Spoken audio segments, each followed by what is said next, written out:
Bonjour à tous et bienvenue sur boursicoté.com pour cette nouvelle analyse technique du CAC 40 en clôture avec une séance qui a été assez perturbante puisqu'après le beau signal haussier que nous avons eu hier, on est revenu sous cette zone des 7090 points et puis on s'est enfoncé. Alors on est venu chercher ici sur une zone de point bas, un point bas à 7006.09. Je vous avais indiqué un niveau similaire en niveau intermédiaire, il est un peu plus haut au niveau des 7010 points. Voilà, on est vraiment venu ici chercher ce niveau avant de rebondir pour clôturer à proximité de la zone des 7050 points, puisqu'à 7045.04, le CAC 40 perd ce soir 0,96% par rapport à la clôture de la séance précédente. Donc il s'agit ici d'une rupture dans la petite dynamique que nous avions depuis 2 jours et qui faisait suite donc à l'avalement haussier que nous avions eu donc sur la séance de mercredi. Quelque part, on n'invalide pas, la poursuite du mouvement, mais on enlève un petit peu de dynamique puisque cette cassure des 7090 laissait entrevoir une possibilité de retour rapide ici sur cette zone des 7175 points, ce qui n'a pas été le cas pour le coup. Donc, pour l'instant, on reste ici, sur une impulsion qui consolide. Il n'y a pas de mouvement de retournement, mais il faudra voir un petit peu ce qui se passe par la suite. Au niveau des indicateurs techniques, donc des histogrammes du MACD sont assez hésitants. On repart ici sur une évolution d'histogramme qui est négative, donc affaiblissement de la dynamique et potentiel retournement. Au niveau du RSI, pareil, on a eu un petit signal d'excès hier qui se corrige aujourd'hui. Et les volumes sur ce graphe qui sont tronqués sont en fait légèrement inférieurs à ceux que nous avions hier, mais tout juste donc dans la moyenne. Donc, par rapport à cette configuration, on le voit, pas de gros signal. On voit que l'on a tout de même un mouvement qui, dans l'ensemble, reste haussier, succession de points bas haussiers, nouveau point haut significatif hier, on ne casse pas un point bas significatif aujourd'hui. Donc, globalement, on reste dans le même mouvement. Au niveau du palmarès des valeurs, nous avons quelques belles hausses aujourd'hui, avec notamment Total Energy qui gagne 1,11%, Thales gagne 1,09%. Derrière, on est un petit peu plus loin avec Carrefour Voilier Environnement ou Airbus qui sont autour entre 0,5 et 0,6% de gains. Au niveau des plus fortes baisses, alors là par contre Worldline perd 7,14%, Pernod Ricard moins 5,76%, Alstom moins 5,55%, on a LVMH, Kering qui sont derrière avec des pertes entre 3 et 4%, donc on le voit, beaucoup de valeurs qui sont dans le rouge et d'une manière assez forte, et le luxe donc qui plombe un petit peu l'ambiance, puisque ce sont des fortes valorisations de l'indice, elle tire donc l'indice à la baisse, ce qui a permis au CAC 40 de sous-performer par rapport aux autres indices européens.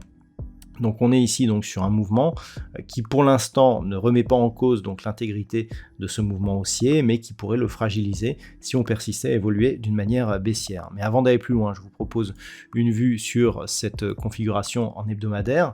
Alors c'est assez intéressant, la semaine dernière je vous signalais ici une configuration qui ressemblait à une étoile du matin. On voit que c'est très hésitant suite à ce mouvement. On vient certes marquer un nouveau plus haut significatif, mais il faudrait vraiment passer cette zone ici des 7090 pour vraiment revenir ici dans ce range et donc repasser la zone des 7175 pour repasser dans un flux haussier, puisqu'on verrait pour l'instant au niveau de la vue hebdomadaire, on est vraiment sur la moyenne mobile 20 exponentielle qui agit comme résistance, alors que nous avons eu ici un beau contact sur la bande de Bollinger inférieure, rebond technique, et on vient chercher la moyenne mobile 20 exponentielle. Donc là, pour l'instant, d'un point de vue, moyen terme et donc hebdomadaire, on reste sur une phase plutôt baissière.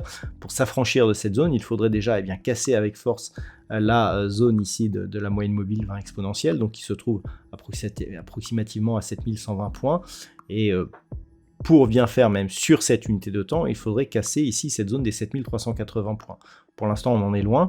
Vu l'amplitude que l'on a ici sur cette configuration, on voit qu'on a du potentiel, puisque si on vient casser ici cette zone, on pourrait encore gagner en volatilité. Pour l'instant, ce n'est pas le cas. Au niveau des indicateurs techniques, on est toujours sur une phase haussière au sens des histogrammes du MACD. le RSI est lui relativement neutre, et on a des volumes légèrement supérieurs à la moyenne sur cette semaine. Donc par rapport à cette hésitation, par contre, ce n'est pas un très bon signal. Donc, sur cette configuration hebdomadaire, les points à surveiller. Alors, c'est donc à la hausse, c'est bien la poursuite au-delà des 7090. Donc 7175 nous donnerait un signal de retournement, mais sur une vue plus court terme. D'un point de vue hebdomadaire, ça ne serait pas suffisant. Par contre, on commencera à bien attaquer ici la moyenne mobile 20 exponentielle. Il ne faut pas se leurrer, on a déjà eu des attaques ici sur la moyenne mobile 20 exponentielle, notamment sur cette bougie, qui n'avait pas permis d'invalider totalement la poursuite du mouvement baissier. Par contre, c'est vrai que si on casse ici cette zone des 7380, les choses seraient différentes. Donc d'un point de vue moyen terme, on est pour l'instant dans une dynamique baissière avec cette impulsion, rebond technique sous la moyenne mobile 20 exponentielle. Si on persiste à évoluer sous 7090 points, on reste dans un biais baissier dont l'objectif se trouve être la zone ici des 6800 points, voire même une cassure de celle-ci pour aller en direction ici de la prochaine zone de support majeur, celle des 6590 points. Si les cours parviennent à casser ici, donc on a 7175, 7250, et puis les zones 335, 380 ici qui donneront une résistance d'un point de vue moyen terme. Si on casse ici à la hausse 7090 points, c'est cette zone ici, 7335, 380, qu'il faudra viser en termes d'objectifs. Voilà donc ce que l'on peut dire donc sur cette vue hebdomadaire. Alors à la lumière de tous ces éléments, comment évaluer, comment aborder la tendance de la séance de lundi? Ce que l'on attend déjà, c'est un contact avec la bande de Bollinger supérieure. En fait, on pensait en avoir un hier, on ne l'a pas eu. On pensait que dans le suivi, on pourrait en avoir un aujourd'hui. Pas de chance, on est reparti à la baisse. Dernier contact ici, c'est fait sur une configuration en étoile du soir. Je vous l'avais signalé, et on a vu que cette configuration ici a donné un très bon signal, puisqu'on a baissé, et à partir de là, on a même marqué ici un rebond technique, et on a eu une deuxième jambe de baisse. Là, on a une configuration, on a eu donc ce double bottom, d'accord? Ici, on le voit bien, ici, 1, 2, 3, 4. On vient ici marquer un support sur quasiment la zone de résistance, et donc quasiment la ligne de tête de ce double la ligne de coup, pardon, de ce double bottom.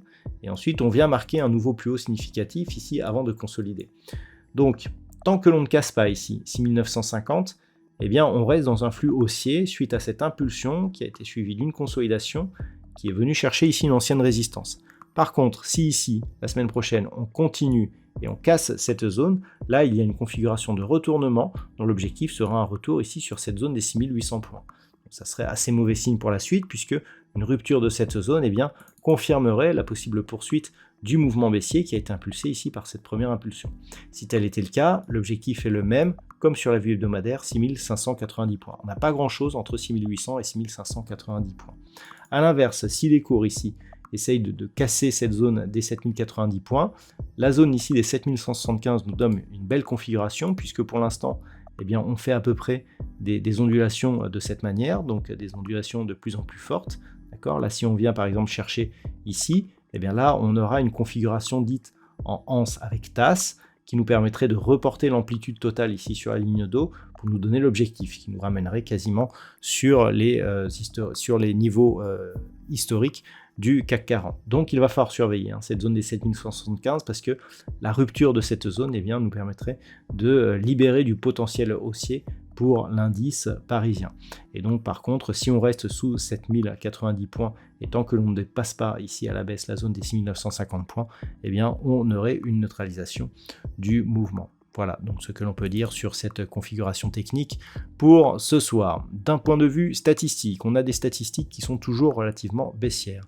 Petit rebond technique possible lundi et mardi prochain, suivi pour le reste de la semaine vers une probabilité plutôt baissière, notamment pour les séances de mercredi et jeudi. Voilà donc ce que l'on peut dire pour aujourd'hui. Je vous souhaite de passer un très bon week-end, et on se retrouve donc dès la semaine prochaine pour d'autres analyses techniques, toujours sur le site boursicoté.com.